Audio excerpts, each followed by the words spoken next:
you wanted the best, you've got the best podcast. The hottest podcast in the world.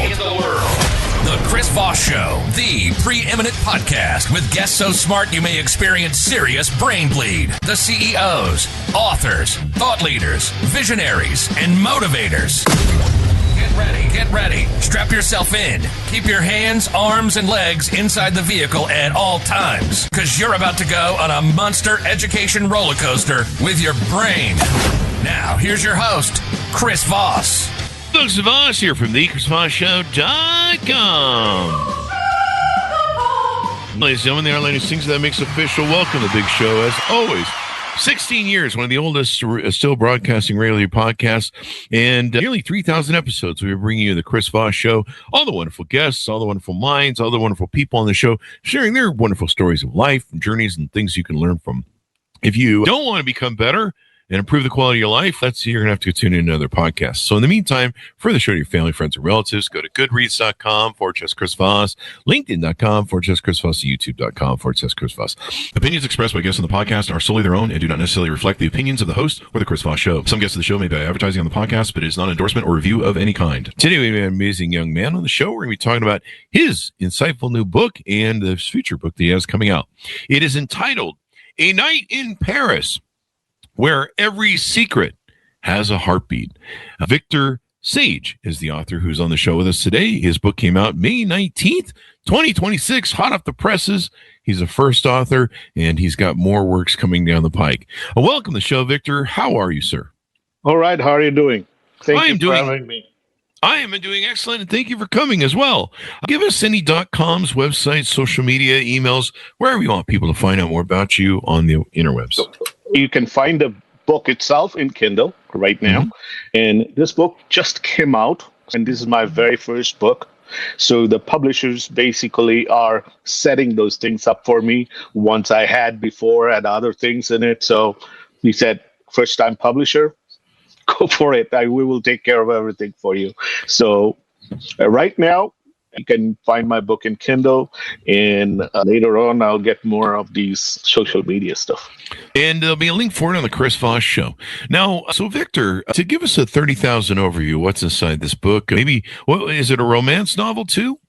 It's a romantic thriller. Romantic thriller.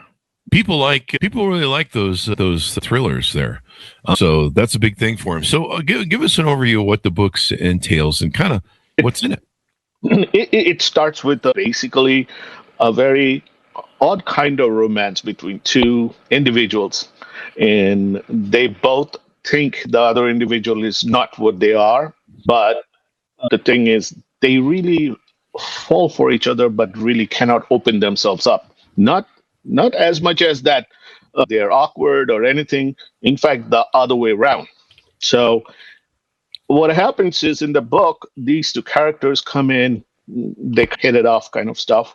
And then it goes into a flashback to these two persons from childhood all the way to the day they met in Paris. That is where, during that part, it shows up who they really are. And once that comes in, after those two large sections, that's almost 1/3 of the book. What happens is, suddenly things go sideways, and they suddenly come to know, in a very precarious position, who they really are, both of them. And from there, there's suddenly that close attraction suddenly become, was he really attracted to you? Was she really or is that all a show? And somebody out there, a father figure, but really not a father figure, keeps an eye on main protagonist, Tony. And he comes in, but he rescues the fact that nobody knows who rescued it. Tony knows, but the other person, the lady, they don't know. And he finds the pathway for them to disappear. So they disappear. Yeah. As it were. That sounds like an interesting way to go. Yeah, they disappear from the kind of work they were doing, and basically the people they knew, and they just basically, except for that father figure, nobody really knows where they are. Now, this is looking for them. And tell us about some of the characters. Who are the main protagonists in the story? His name is Tony Arnold, and he is from U.S. It doesn't say where in U.S. The other protagonist, the lady, her name is Alice Rose. She has a very, I won't say complicated, but a very colorful this thing. Her background is she's originally from Spain, but her parents, her father was an attaché to Spanish, an ambassador. So he went to different countries. She picked up a lot of languages, and eventually, but right now she was working for the French government. So she's essentially European, let's put it that way. And they meet together in Paris. In basically, the story starts at when Tony comes into this huge 5-star hotel kind of place. And he's like, I'm tired. I got to go and get some drink. And the way he acted or whatever, the bartender gives him a second drink after some time. It was a Macallan 25. And he was Tony is a really out there guy. And when he saw that, looked around, she knew exactly who sent it. And before even the bartender said it. But the thing is, at the very beginning, it has got a few French lines. And initially, when I wrote it, it was a lot of French lines in there. And then I realized that I had to change it. People won't be able to always read it. So that's how it starts. And they are both interesting characters by themselves, charismatic, and they got essentially attracted to each other. Their background is told to each other, kind of, but that is the superficial, top-level background, not everything. And it's a lot of trips and turns that kind of almost feels, hey, these guys are not supposed to be like this, especially the male protagonist. Where he came from and where he went to, it's incredible. So. And A Night in Paris, what was the reason you set it in Paris? That's obviously a great romantic spot, but why did you choose that yourself? You know what? Paris has got this sense of both romance, emotion, feeling of it is the hotspot of fashion too. Now, one of his jobs is he's a fashion designer for women's clothing. And like very high level designer companies buys off his unique drawings, the designs. And that's why he was there. So that is how it started. And this is your first book series. How long did it take you to write this book? And how did you kind of know when, hey, I think I have a knack for this writer thing? What's kind of your background that you have and stuff? That's going to be a little bit of odd story. I am a co-founder, entrepreneur myself. I gave up my work some time ago and go full-fledged in that. But as a new business, you work many hours. So I was really working 16, 17 hours a day, 7 days a week. And my stress level was going through the roof. I needed some way to let it out. And all of the things I normally do, like woodworking, riding on my motorcycle, they all went out the door. So I realized that I sometimes write or sometimes imagine things. I'm like, why don't I put my imagination in there? And nobody's going to know it. So I started writing whatever was coming to my head. And it started increasing in size. And I realized when I'm writing, I forget about this world and I enter a different world. And I move around with them. And all of these. And I did a lot of research to do my book, everything. I even used Google Maps, on location to walk around in Paris to see from the hotel to this bar, how long will it take for real, all that kind of stuff. So it really felt like I was there and forgot about the stress. And that's how. That's how it has played out. Was it hard writing a book for the first time? What techniques did you use? Maybe trying to write an hour a day or something along those lines? Seriously, tell you the truth, but originally, like I said, I wasn't writing a book per se. I was just putting in my thoughts, and it started going like this. Then I said, "Hey, I better end up ending it, like its chapter." And I was doing it more or less almost every day. Whenever I was like, "Oh, this is getting nowhere. I can't work right now," I'll start writing, and my stress level will go down. Oh, wow. So you found it to be therapeutic. Yeah. Exactly. Yeah. That's Very wonderful. That is wonderful. This is something that people should know. Writing is a great way to get your thoughts out. Now, do you have your characters come to you and they kind of haunt you and bug you to get you to write, or do you have to make it up from whole cloth? No, it is odd. Once I started writing, like more seriously, just let me tell you, I almost finished the book like by myself. It was only 33,000 words at that time. I went back and was reading it, and I'm like, hey, if a reader reads this, they was thinking, where did this guy come from? How did he get this? So I went back and wrote a flashback of both the characters. And suddenly the book became 85,000 word book. Oh, wow. 85,000. It became like a novel. And I was still not, my manuscript was just there. I write on a computer, not on a hand, but access to somehow my wife ended up seeing it, and she was like, wow. She got attracted towards the romantic part. And then later on, she didn't even tell me and send it to the publisher. And I got connected from them. I'm like, how did you get my book? So, people are evidently excited about your book and want to get involved with it. So that's a good sign. As we go through the rest of this, tell us about the new book. I think you have an extended second book in the series that's going to be coming out soon.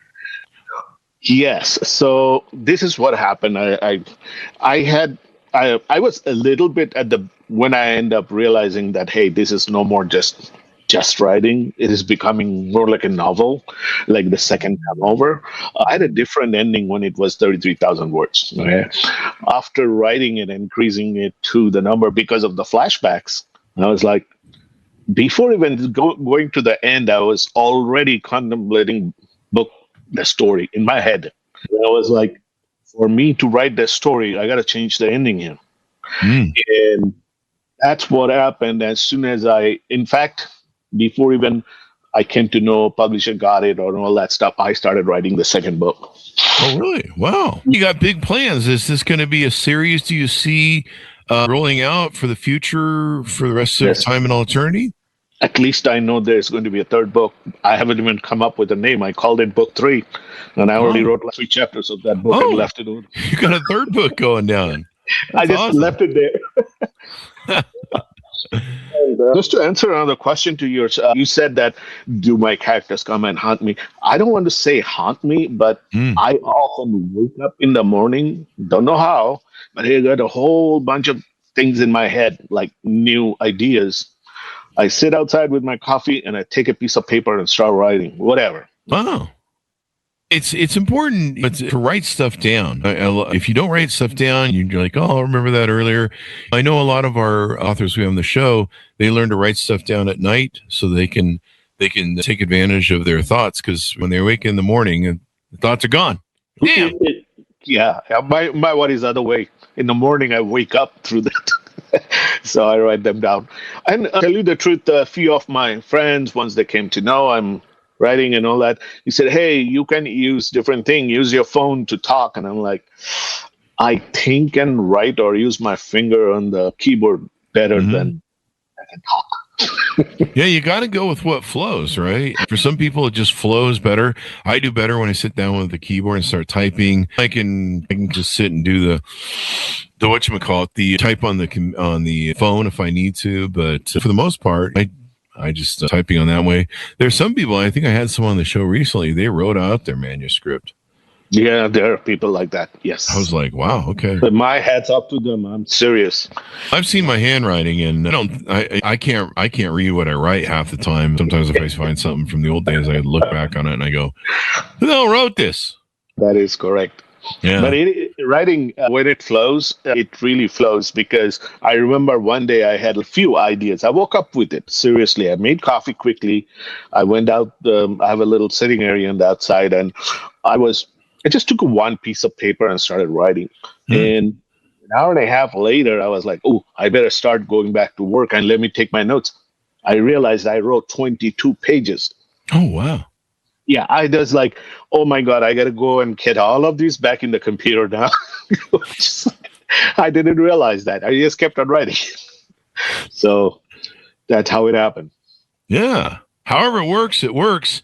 So you may have 3 books in the series. Do you see this being one that goes on for a long time into the future? In the back of my head, I haven't even started the 3rd book. I was thinking that, hey, I can, because the characters in my book are very interesting, the main characters. In fact, even I can go back, and the flashback that I have, each one of them can become a book that, I just went over. And I was just thinking, I'm like, I'll think about it later. Let me just pay attention to the right one. Correct. Yeah. It's a great thing you've stepped into, being an author and being able to talk about these things. And of course, novels are really popular, especially with the ladies. They love those romance novels, and they love, secrets and all that sort of stuff. And yeah. So have you been, I think you mentioned you've been to Paris. Is that right? No.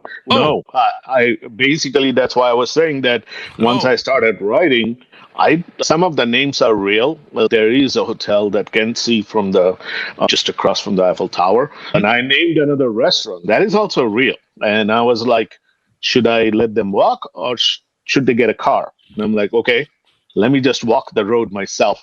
So I got onto Google Maps, and they have that where you can go in and walk yourself. I essentially walked over there, and we're like, this is not that far. Yes, they can walk. So they ended up walking to the restaurant, which has had a little more time for me to add more dialogues in there between them, more things coming out. So, in fact, I even looked into when they were basically, I would say, running away or whatever, disappearing. I even looked at, they don't call freeway, they call highways, right? I even looked at the highways that they will take, exact numbers. And not only that, I even looked up what time of the day they're going, what kind of traffic they have, and all of these things. And somebody was following them. They figured it out. So they cut off into another road. And I was like, can that road get them to where this was? And how much extra time would they need? So all of these things I went in. And so, no, I haven't been to Paris or in France. But I'll tell you what, after writing the book, it feels like I have. Did you use any Google Maps or anything did you use any Google Maps to take and try and familiarize yourself with the city? Yes, I did. And like some of the places that I put in there are happening in outskirts of Paris. So I had to go. First, I looked up in Google Map, and then I did a zoom in with the aerial view and look at it where the roads are. There, I can put something there. Few of the things is most of the names I use that are public places kind of thing. But few of the, essentially at the end of the book, they end up in Bay of Biscay in a village. I made up that name. There is really nearby a village where I put it that is exactly like that. I didn't want to use their name. It's a small village. But seriously, tell you the truth, I went in and looked at the village, how it works, what do they do, what the people does, even walked in through the map in there. Yeah, it's kind of wild how you can just kind of go walk the streets of any major city on Google Maps. There, yeah, you can actually get it on the ground, look around, and so it can probably help you work on scenarios and different things. And what advice would you give for aspiring young writers, people who want to write for the first time? What advice might you give them? Some of the things that I found out during this time and learned it in the hard way because I'm a first-time writer, create something called Story Bible. A Story Bible. Yes. And absolutely create a very detailed character map for main characters, detailed. Oh, Like what do they do, where they came from, even weight, height, what is their characters, what are their everything. Because what happens is readers can catch up if you make a mistake between page 4 and page 421. They can. uh-huh. I do as a reader. Yeah. So you always have to check. There are the two main things you have to do. And do research. Whenever you do research, people can tell. My book has got a lot of also, I won't say lot of, but scientific and technical terms. I'm talking about tech, not like sci-fi stuff, but I went in and really checked them. They're not sci-fi. They're real news. You can say, okay, so if you are an engineer in that line, you would say, oh, wow, we are working with this stuff, and you pulled it in your book, huh? Okay, kind of. Yeah. I never even heard of the Bible. No one has told me about this story Bible, and I'm just Googling it now. And yeah, it acts as a comprehensive reference document that houses all the critical information about your fictional world in a novel. It acts as a memory bank, encyclopedia, and fact checker to help writers track character details, settings, and timelines to ensure narrative consistency across a book or series. I love that. That's really great. Yeah. Character profiles, world building, and settings. Absolutely. And you can map it all out. That sounds really helpful. It is very helpful. In all the interviews we've done, no one's ever brought up the story Bible. It is so helpful that, and the story Bible will increase. Don't think like you're going to just write it and then things will evolve. My story Bible evolved over time. I had to add characters that I didn't think about later on, but even small characters, I had to go back and put it in the right place. And the story Bible helped me. So for an 85,000 word novel, my story Bible had over 25,000 words. Oh, wow. Yeah, because it evolved, and I have a section for tech. I've got a section for each of the characters. I've got a section for each of the location that I'm going to set this thing up. Wow. About the antagonist, what are they? You have to define them too. And even if they are a part of, say, something like an organization, even if you're making it up, make it. Basically, if you are writing, say, for example, somebody writing a sci-fi, you want to break the physics, make your own physics, but make sure it is there, same all across your book. It's very interesting and wonderful and great. Anything more we need to know about the series before we go out? Just so that I will leave you in a cliffhanger. Okay. So, you will look for the second book, I believe me. Yeah. Yeah, it's just that I'm almost 80% done with the second book, but it has already crossed 110,000 words already. So it'll be a little bigger. Yeah. This is really great. I'm sure people are going to be looking forward to the book and the next book that's going to come out and all that good stuff. So as we go out, give people your final thoughts, pitch out, tell them where they can get to know you better, any .coms, et cetera, et cetera. Yeah, for right now, if you want to get hold of the book, please go to Kindle. You will find it. Very soon, the audio versions are coming out, and they're coming out in 4 languages other than English. It is going to come out in French, Spanish, and Hindi. They will be also available. Those versions will be available also on Spotify, main places where you can listen to a book. So those are all going to be there. Since I'm a new writer, I've never wrote before. All my personal social media stuff are all full of other things. I haven't created anything yet. I am creating. In fact, my publisher is creating those for me under my name, Victor Sage. And you'll find it that way. Maybe in future, I can send it to you and you can talk about it. That should be awesome. Thank you very much for coming on the show. We really appreciate it, Victor. It's been wonderful to have you, and we'll look forward to your forthcoming book too. Thank you very much. Nice to be here. Thanks so much for tuning in. Order up his book wherever fine books are sold. A Night in Paris, where every secret Has a Heartbeat. Out May 19th, 2026 by Victor Sage. Thanks, man, for tuning in. Go to goodreads.com/Chris Voss, LinkedIn.com/Chris Voss, Chris Voss 1, the TikTok, and all those crazy places in it. Be good to each other. Stay safe. We'll see you next time. You've been listening to the most amazing, intelligent podcast ever made to improve your brain and your life. Warning, consuming too much of the Chris Voss Show podcast can lead to people thinking you're smarter, younger, and irresistible sexy. Consume in regularly moderated amounts. Consult a doctor for any resulting brain bleed.